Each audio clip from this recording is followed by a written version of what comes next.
नमस्कार, मी गौरीज रेसिपीमध्ये तुमचं खूप खूप स्वागत आहे। आज आपण उकडी आणखीन तळणीचे मोदक करणार आहोत। त्याच्यासाठी मी 2 बाउल गव्हाचं पीठ घेतलेलं आहे,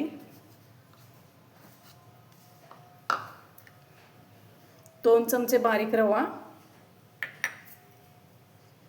1 बाउल मैदा, 2 चमचे तूप घेतलेलं आहे गरम, अगदी थोडंसंच मीठ आपण ह्याच्यात घालायचं आहे। ह्याला अगदी व्यवस्थित मिक्स करून घेऊन पाणी घालून घट्ट अशी कणिक मळून घ्यायची आहे। कणिक आपली घट्ट मळून झालेली आहे। आता ह्याला 10 मिनिटं आपण बाजूला ठेवू। आता मोदकाचं सारण करून घ्यायचं आहे। त्याच्यासाठी 1 चमचा तूप मी पॅन मध्ये घालते, 2 चमचे खसखस ह्याच्यात व्यवस्थित अशी परतून घ्यायची, थोडीच परतून घ्यायची, नाहीतर ह्याचा रंग बदलतो। ओल्या नारळाचा खीस, आपण 2 प्रकारचे मोदक करणार आहोत, उकडीचे आणखीन तळणीचे, त्याच्यामुळे 2 नारळ मी घेतलेले आहेत ह्याच्यासाठी।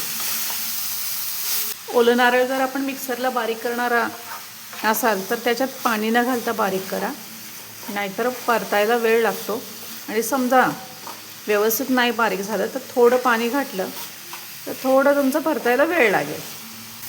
ह्याच्यामध्ये ड्रायफ्रूट्स घालते, वॉटरमेलन सीड्स, हे दोन्ही आपल्या इच्छेवर आहे, नाही घातलं तरी चालेल। गूळ, बारीक किसलेला गूळ आहे, 2 नारळ असल्यामुळे मी 1 बाउल घातलेला आहे। कमी जास्त गोड तुम्ही आवडीनुसार घ्या। 3 ते 4 मिनिटात अगदी व्यवस्थित गूळ मिक्स झालेला आहे। आता ही वेलदोड्याची पूड मी त्याच्यात घालते। प्रमाणाच्या बाहेर हे गरम करू नका, नाहीतर आपलं सारण ना कडक होईल। आता ह्याला आपण थंड करायला ठेवतो। चपातीचा गोळा घेतो तेवढा आपण हा गोळा घेतलेला आहे। थोडं पीठ खाली पसरवून चपातीसारखं ह्याला लाटून घ्यायचं आहे।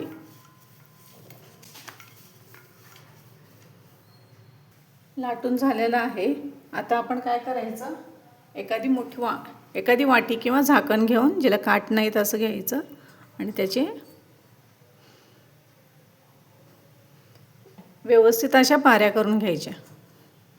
ह्याची जाडी दाखवते, इतकी ठेवायची आहे आपल्याला। आता हातामध्ये घेऊन ह्याच्या आपल्याला व्यवस्थित अशा पाकळ्या करून घ्यायच्या आहेत। अगदी सोप्या आहेत, हे पहा।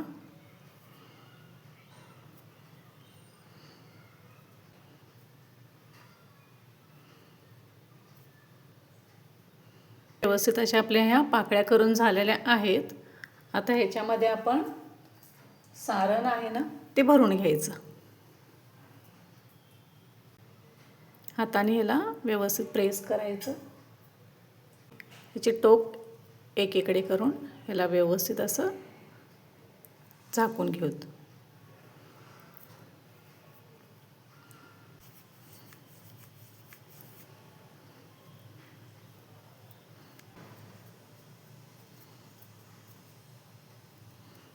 हे पहा, अगदी छान आपला असा हा मोदक तयार झालेला आहे। आता सगळे मोदक मी असे करून घेते।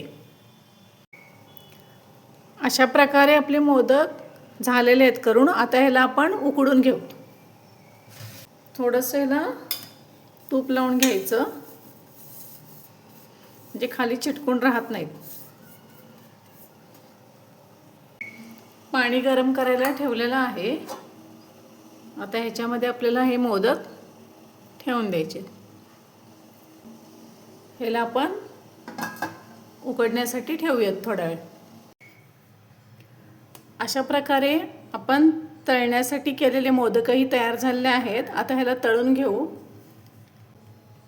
त्याचप्रमाणे उकडीचे मोदकही तयार झालेत, ह्याला बाजूला थंड होण्यासाठी आपण ठेवून देऊ।